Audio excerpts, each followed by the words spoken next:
English में एक word है जेनोसाइड।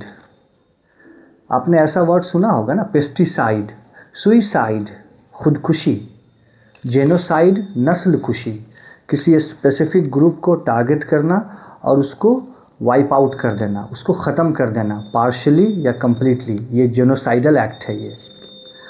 अब लगभग कंसेंसस है ग्लोबली मीडिया का कि गाज़ा में जो हो रहा है, इज़राइल जो कर रहा है वो जेनोसाइड है।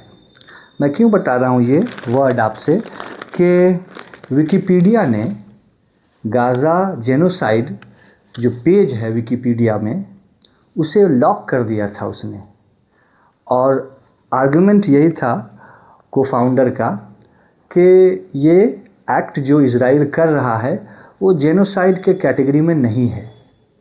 अब इससे डिबेट शुरू हो चुका है, लेकिन लगभग इस पर कंसेंसस है। अगर इसको आप जो इज़राइल कर रहा है गाज़ा में, इसे आप अगर जेनोसाइड नहीं कहेंगे तो जेनोसाइड वर्ड को फेंक देना चाहिए, इसका कोई अब अप्रोप्रिएट सेंस ही नहीं बनेगा।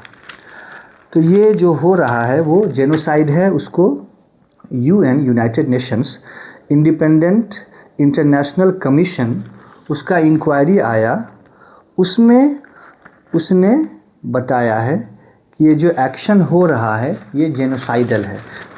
देखिए लिखा हुआ है कि रिपोर्टेड, मतलब वो जो मैंने अभी कहा, उस कमीशन ने reported on September 16th that Israel committed genocide against Palestinians in the Gaza strip. अब ये है, फिर एक और मैं आपको दिखाता हूँ ज़रा, ये है ह्यूमन राइट्स वॉच, उसका स्टेटमेंट मैं अब कोट कर रहा हूँ। उसको 2024 में स्टेटमेंट दिया था उस ह्यूमन राइट्स वॉच ने।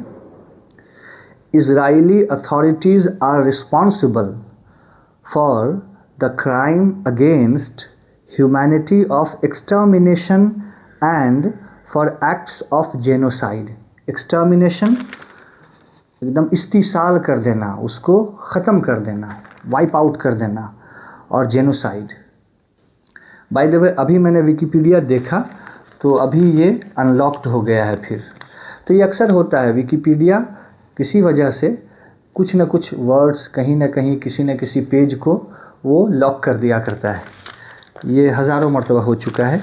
तो ये एक इंटरेस्टिंग चीज़ था। वर्ड जेनोसाइड बहुत आ रहा है अभी ग्लोबल मीडिया में, और ये बहुत जगह हो रहा है। समझ में नहीं आ रहा है कैसे दौर में हम लोग हैं। तो ये है जेनोसाइड।